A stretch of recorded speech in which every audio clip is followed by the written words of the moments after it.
히브리서 12장 2절 한 절 말씀입니다. 우리 함께 다 같이 봉독하도록 하겠습니다. 시작. 믿음의 주요 또 온전하게 하시는 이인 예수를 바라보자. 그는 그 앞에 있는 기쁨을 위하여 십자가를 참으사 부끄러움을 개의치 아니하시더니 하나님 보좌 우편에 앉으셨느니라. 아멘. 한 주간도 말씀으로 승리하셨습니까? 아멘. 네. 요즘 아침마다 저희 집 지하실에 가서 기도를 시작하고 하루를 시작하는데요. 밑에는 지하가 마룻바닥으로 되어 있어서 양반다리를 하고 이렇게 기도를 합니다. 이렇게 하면 한 5분만 있으면 절이 오기 시작해요. 피가 통하지도 않고. 요즘 기도하면서 그런 생각이 좀 듭니다. 옛날에 대학 때나 우리가 수련회 같은 데 가면 다 마룻바닥이었잖아요. 그죠? 수양관이나 이런 데 보면 그냥 평바닥인데 그 바닥에서 은혜 받으려면 강사 목사님이 그럽니다. 은혜 받으려면 전부 다 무릎을 꿇고 기도를 하고 또 말씀을 들어야 된다고. 그래서 전부 무릎 꿇고 했는데 그때는 한두 시간이 뭐 그냥 기본이었지 않습니까? 근데 어떻게 그때는 1시간, 2시간씩 무릎을 꿇고 그렇게 있었을까? 지금은 무릎이 아니라 그냥 양반다리만 해도 다리가 저려오는데 그것도 5분도 채 안 있으면 저려오는데 어떻게 해야 될까? 우리가 모든 것이 다 훈련인 것 같아요. 습관이고. 그래서 어떻게 보면 지금까지 우리가 그냥 의자에 앉아서 기도를 하는 데에 익숙해져 있었기 때문에 이제 무릎을 꿇고 또 앉아서 기도한다는 것이 그렇게 몸에 배어 있지 않기 때문에 저려오기도 하고 좀 힘들기도 한데요. 우리의 신앙생활에도 분명히 습관, 훈련이 되어야 될 부분들이 많이 있는 것 같습니다. 때로는 내가 이렇게 해봐야 되겠다, 이렇게 해야 되겠다라고 결심을 하지만 처음 몇 번 하면 내가 습관이 안 되어 있고 훈련이 되어 있지 않기 때문에 힘든 부분이 분명히 있습니다. 그런데 그 힘들고 또 어려운 부분도 시간이 지나면서 내 삶의 습관화가 되고 훈련이 되어지면 이제 아주 자연스럽게 그게 받아들여질 수 있다는 겁니다. 우리의 개인의 삶 속에서 신앙적인 습관, 훈련이 어떤 것이 되어져야 되는가라는 것들을 항상 돌아보면서 올해 2025년에는요, 지금까지는 어떻게 했든지 다시 한번 우리의 신앙에 훈련되어져야 되고 습관되어져야 될 것이 무엇인지를 좀 생각하고 그것을 하나하나 내 삶에 어떤 일상화시킬 수 있는 그런 한 해가 되었으면 좋겠습니다. 올해 우리 교회는 이 히브리서 12장 2절 말씀을 교회 주제 말씀으로 삼고 우리가 기도하면서 나아가려고 합니다. 믿음의 주이신 예수님. 첫 번째 주는 믿음의 주이신 예수님. 두 번째는 온전케 하시는 이인 예수님이라는 제목으로 1월 2주 동안 이 말씀을 살펴봤습니다. 오늘은 세 번째입니다. 예수를 바라보자라는 제목입니다. 오늘 본문을 다시 한번 읽어보면요. 믿음의 주요 또 온전하게 하시는 이인 예수를 바라보자. 그는 그 앞에 있는 기쁨을 위하여 십자가를 참으사 부끄러움을 개의치 아니하시더니 하나님 보좌 우편에 앉으셨느니라. 아멘. 오늘 우리가 살펴볼 예수를 바라보자라는 부분에서 바라보다에 해당하는 헬라어 원어를 보면요. 아포라오라는 단어로 되어 있습니다. 이것은 뜻은요. 어디에다가 눈을 고정시키다라는 뜻입니다. 우리는 눈을 통해서 세상을 바라보고 사물을 바라봅니다. 그렇기 때문에 때로는 내가 보고 싶은 것도 볼 때도 있지만요. 때로는 내가 보기 싫은 것도 보게 될 때도 있다는 겁니다. 또 어떤 때에는 아무 생각 없이 무의식적으로 눈에 보여지는 것들도 분명히 있습니다. 창세기 1장에서는요. 하나님께서 천지를 창조하신 기사의 내용을 보면 한 날 한 날 하나님께서 만드신 그 피조물들을 보시면서 반복되어서 말씀하시는 것이 보시기에 좋았더라라는 말씀입니다. 여기에 보시기에 해당하는 단어가 히브리어로 라아흐라는 단어인데, 이 단어가 구약에서는요, 어떤 때 사용되시냐면요, 왕의 얼굴을 보다, 하나님의 얼굴을 보다라는 뜻으로 사용되어집니다. 이 보다라는 이 의미는 어떤 목적을 가지고 집중해서 보는데, 그 보는 대상이 중요하고 비중이 있는 것을 본다는 그 의미입니다. 하나님이 천지를 창조하실 때에 그 지으신 것을 보시기에 라는 이 구절을 통해서 하나님이 보신다라는 이 구절을 우리가 보게 되지 않습니까?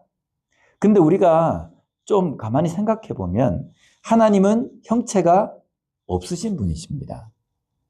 우리처럼 눈이 있고 코가 있거나 입이 있는 그런 어떤 피조물과 같은 그런 모양새가 아니라는 겁니다. 그런데 그런 하나님에게서 눈이 있어서 본다는 것은요, 어쩌면 맞지 않아 보일 수도 있습니다. 그러나 성경에서는요, 하나님에 대해서도 보신다라는 표현을 사용합니다. 그래서 우리가 본다라는 이것은 어쩌면 하나님과 함께 우리가 가지고 있는 것들 중에 한 가지라고 말할 수 있다는 겁니다. 하나님은 우리에게 눈을 주셔서 볼 수 있게 하셨습니다. 하나님께서 만드신 피조물을 보시는 것처럼 말입니다. 하나님께서 만드신 피조물을 보듯이 우리에게 눈을 주셔서 우리의 그 눈을 통해서 우리 주변에 있는 것들, 하나님의 만드신 것들, 그 모든 것들을 볼 수 있도록 우리에게 해주셨다는 겁니다. 그래서 하나님의 선한 뜻으로 만들어진 인간은 하나님께서 만드신 눈으로 첫 번째는 하나님을 보고 또 하나님께서 만드신 세상을 보게 된다는 겁니다.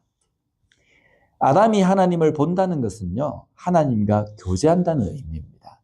아담은 하나님을 보았습니다. 하나님을 만났습니다. 이것은 어떤 의미냐면 하나님과 교제를 나눴다는 겁니다. 하나님께 눈을 맞추고 그리고 하나님께서 하시는 말씀을 듣고 아담 역시도 하나님께 말하는 겁니다. 그리고 아담은 그에게 주신 아내 하와를 그의 눈을 통해서 보았습니다.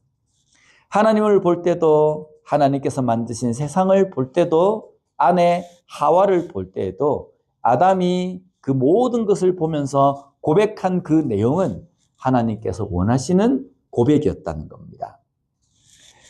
창세기 2장 19절 말씀을 보면요, 여호와 하나님이 흙으로 각종 들짐승과 공중의 각종 새를 지으시고 아담이 무엇이라고 부르나 보시려고 그것들을 그에게로 이끌어 가시니 아담이 각 생물을 부르는 것이 곧 그 이름이 되었더라.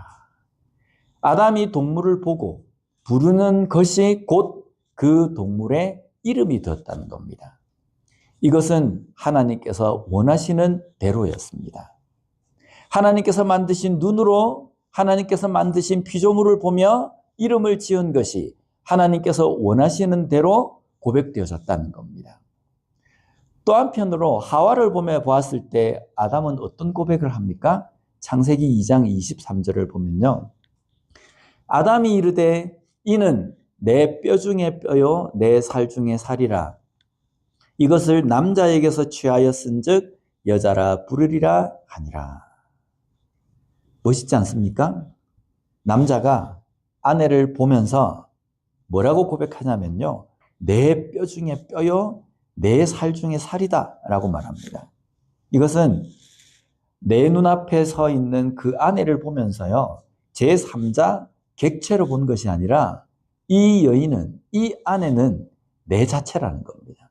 나의 일부분이라는 겁니다. 일부분이라는 표현보다는 당신이 나고 내가 당신입니다 라는 의미입니다. 하나님께서 내게 주신 배필이며 나의 동반자입니다 라고 고백하는 겁니다. 이 고백 역시 하나님께서 하와를 보며 아담이 고백하기를 원하시는 그 뜻대로 아담이 고백했다는 겁니다. 그런데 어느 순간 사람이 보는 것이 하나님께서 원하시지 않은 대로 되어버립니다. 하나님을 보아야 하는 인간이 하나님의 눈을 피하게 됩니다. 창세기 3장 8절 말씀을 보면요. 그들이 그날 바람이 불 때 동산에 거니시는 여호와 하나님의 소리를 듣고 아담과 그의 아내가 여호와 하나님의 낯을 피하여 동산나무 사이에 숨은지라. 여기 보면 하나님의 낯을 피한다는 것은요, 하나님을 보지 못하게 되었다는 겁니다. 하나님께 눈을 맞추고 하나님의 말씀을 듣고 또 그 또한 하나님께 말하던 것에서 이제 눈을 맞추지 못하게 된 겁니다. 또한 아내를 보면서 내 살 중에 살, 내 뼈 중에 뼈라고 고백하던 아담이 이렇게 고백합니다. 창세기 3장 12절 보면 아담이 이르되 하나님이 주셔서 나와 함께 있게 하신 여자 그가 그 나무 열매를 내게 주므로 내가 먹었나이다. 저 여자 때문에 내가 이런 실수를 했습니다라는 겁니다. 저 여자 탓입니다라는 겁니다. 이 여인이 나고 내가 이 여인이다라고 고백하는 그 고백대로 한다면요, 저 여인이 실수한 것도 내가 실수한 겁니다. 이렇게 고백해야 되는데 내가 실수한 것은 저 여자 탓입니다 라고 하는 겁니다. 어떻게 해서 아담이 이렇게까지 변해버린 겁니까? 눈이 변해버린 겁니다. 이유는 바로 죄, 범죄함 때문입니다. 그리고 이 죄는 보지 말라고 한 것을 보는 것으로부터 시작이 된 겁니다. 창세기 3장 6절에 보면요, 여자가 그 나무를 본즉 먹음직도 하고 보암직도 하고 지혜롭게 할 만큼 담스럽기도 한 나무인지라. 여자가 그 열매를 따먹고 자기와 함께 있는 남편에게도 주매 그도 먹은지라. 보암직해 보이는 것, 그러나 하나님께서는요, 그 선악을 알게 하는 나무를 보지도 말고 만지지도 말라라고 말씀하셨습니다. 이 범죄로 인해서 하나님을 볼 수 없게 되고 사랑스러운 아내가 사랑스럽지 않게 되어버렸다는 겁니다. 오늘날 죄가 그렇지 않습니까? 보아야 하는 것은 그렇게도 보기 싫습니다. 하나님의 말씀을 봐야 하는데 하나님의 말씀을 보려고 하면 잠부터 오고, 하나님의 말씀을 보려고 하면 한 장을 다 보기도 전에 딴 생각이 나기도 하고, 하나님의 말씀을 보려고 성경책을 피면 이 보는 시간이 시간 낭비인 것처럼 느껴집니다. 기도하려고 눈을 감으면 뭘 기도해야 될지도 잘 모르겠고, 제가 말씀드린 것처럼 다리가 저려오고, 지금 내가 할 일이 태산 같은데 내가 지금 이러고 내가 있을 시간이 있나? 그렇게 생각이 듭니다. 그런데 보지 말라고 하는 것은 그렇도록 보고 싶습니다. 하나님께 맞추지 못하게 된다라는 겁니다. 죄는 우리로 하여금 보아야 할 것들을 보지 못하고 보지 않아야 될 것을 보도록 만든다는 겁니다. 하나님의 말씀에 대해서, 하나님의 뜻에 대해서 눈을 맞추지 못하게 된다는 겁니다. 하나님을 보지 못하게 된 인간은요, 더 이상 하나님을 볼 수 없게 되었기 때문에 하나님의 뜻도 하나님의 말씀도 깨닫지 못하게 되어버린 겁니다. 그래서 주변 사람들도 사랑스럽기만 한 존재로 보여지지 않는다는 겁니다. 이것이 바로 죄로 인한 타락입니다. 타락한 인간을 다시금 회복시키기 위해서 예수님께서 오셨습니다. 회복이라는 것은 원래의 자리로 되돌려 놓는 겁니다. 예수님께서 다시금 돌려놓으신 것 중에는 우리가 보아야 할 것들을 제대로 보도록 하셨습니다. 그래서 우리는 반드시 보아야 하는 것에 눈을 돌려야 하고 그것을 볼 수 있어야 한다는 겁니다. 그것을 오늘 본문에서는요, 예수를 바라보자 라고 말씀하신다는 겁니다. 왜냐하면 타락한 인간은 죄로 인하여서 보아야 하는 예수를 바라볼 수 없기 때문입니다. 그래서 예수님께서 우리를 다시금 볼 수 있도록 회복시켜 주셨습니다. 그래서 우리에게 말씀하십니다. 볼 수 있는 예수 그리스도를 우리가 다시금 바라보자라는 겁니다. 원래대로 보아야 할 것들을 보게 되는 것이 회복이라는 겁니다. 우리는 지금 예수를 바라본다라고 말합니다. 그렇지 않습니까? 나는 매일매일 하나님을 바라보는 삶을 살고 있습니다라고 우리가 고백합니다. 그런데 정말 우리가 예수님을 바라보고 하나님을 바라보는 삶을 살고 있습니까? 혹시 예수님께서 쓰신 왕관, 예수님께서 들고 있는 금으로 만든 왕이 들고 다니는 그 지팡이, 아니면 예수님이 입은 화려한 옷에 집중하고 있지는 않습니까? 이게 무슨 뜻이냐면요, 예수님께서 행하시는 신비한 능력, 기적, 아니면 권력 등만을 보고 그것만을 기대하고 있지는 않느냐 하는 의미입니다. 뭔가 내 삶에 이런 것 저런 것 내가 필요한 것을 해결해 주기만을 고대하고 바라보고 있지는 않는가 하는 겁니다. 성경은 예수님을 바라보라라는 것을 그런 것을 이루어질 것을 기대하고 바라보라는 의미가 아니라는 겁니다. 예수님 당시에 수많은 사람들이 예수님을 열광했습니다. 예수님을 바라보았다는 겁니다. 병든 자를 낫게 하고 신비한 능력을 행하는 예수님에 대해서 열광했습니다. 그런데 그들이 빌라도의 법정에 서 계신 예수님을 보았습니다. 너무나도 무기력해 보이고 아무것도 하지 못하는 그 예수님의 모습을 보며 그들은 실망합니다. 그리고 그들이 그들의 입을 통해서 뭐라고 외칩니까? 십자가에 못 박아 죽여야 한다라고 소리쳤다는 겁니다. 이들이 지금까지 본 것은요, 구원자로 오신 예수 그리스도가 아니었다는 겁니다. 그들이 본 것은 이 예수님이 행하시는 능력, 기적, 이 예수가 나에게 무엇을 해줄 것인가? 이 예수가 우리 유대민족을 위해서 이 로마를 상대로 해서 어떤 전쟁을 펼칠 것인가? 여기에만 기대를 하고 그것만을 보았다는 겁니다. 자기들이 보고 싶은 것만 보았다는 겁니다. 그러나 그들이 또한 우리가 예수님의 모습 속에서 보아야 할 것은요, 그러한 것들이 아니라 나를 구원해 주시기 위해서 이 땅에 친히 육신의 몸을 입고 오신 성자 하나님이신 예수님을 진정으로 보아야 한다는 겁니다. 때로는 예수님께서는 우리가 가난에 처해야 하고 불의 가운데서도 기뻐해야 된다는 것을 말씀하십니다. 때로는 핍박을 받아도 견딜 것을 말씀하신다는 겁니다. 때로는 나의 생각으로 이해가 되지 않아도 그 길을 걸어가라고 말씀하신다는 겁니다. 요즘 제가 자주 듣는 찬양 중에, 찬양을 쭉 듣지만 찬양을 듣다가 보면 마음에 쿡 하고 이렇게 박히는 찬양이 좀 있지 않습니까? 그 찬양 중에 하나가 하나님의 열심이라는 찬양입니다. 그 찬양 중에 가사 부분에 일부분에 이런 가사가 있습니다. 앞이 보이지 않아도 나아가 주겠니? 이해되지 않아도 살아내 주겠니? 너의 눈물의 기도 잊지 않고 있으니 나의 열심으로 이루리라. 하나님께서는요, 앞이 보이지 않아도 이해되지 않아도 나아가라고, 살아내라고 말씀하신다는 겁니다. 내 눈이 예수님께 제대로 맞춰 있다고 한다면요, 이런 길을 걷는 것이라고 우리에게 말씀하신다는 겁니다.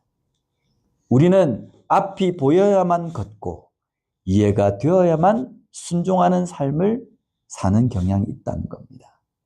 그러나 하나님께서 우리에게 명령하시는 것은요, 앞이 보이지 않아도 이해가 되지 않아도 가라고 하시는 겁니다. 가라고 명령하신 그 길을 걷는 것이라고 말씀하신다는 겁니다. 지금 그 길을 걸어가고 계십니까? 이 길을 우리는 반드시 걸어야 합니다. 힘든 길을 걸어야 한다라는 그 의미가 아닙니다. 하나님께서, 예수님께서 우리에게 걸어가라고 말씀하신 그 길을 걸어야 한다는 겁니다. 내가 원하는 길, 내가 이해가 되는 길, 내가 납득이 가는 길, 내가 순종할 만하다고 생각하는 그 길이 아니라 하나님께서 명령하신 그 길을 걸어갈 수 있는 삶이 되어야 된다는 겁니다. 이 길을 걸어갈 수 있는 우리가 되었으면 좋겠습니다. 또한 이 길을 걷는 우리 교회가 되었으면 좋겠습니다. 그래서 보이지 않는 가운데도 일하시는 하나님, 이해가 되지 않는 일을 이해가 되도록 이루어 주시는 하나님의 그 능력을 매 순간순간 경험하는 우리와 우리 교회가 되었으면 좋겠습니다. 기도하겠습니다. 하나님 아버지 감사합니다. 오늘 말씀을 통해서 다시 한번 예수를 바라보는 것이 어떤 것인지 깨닫게 해주시니 감사합니다.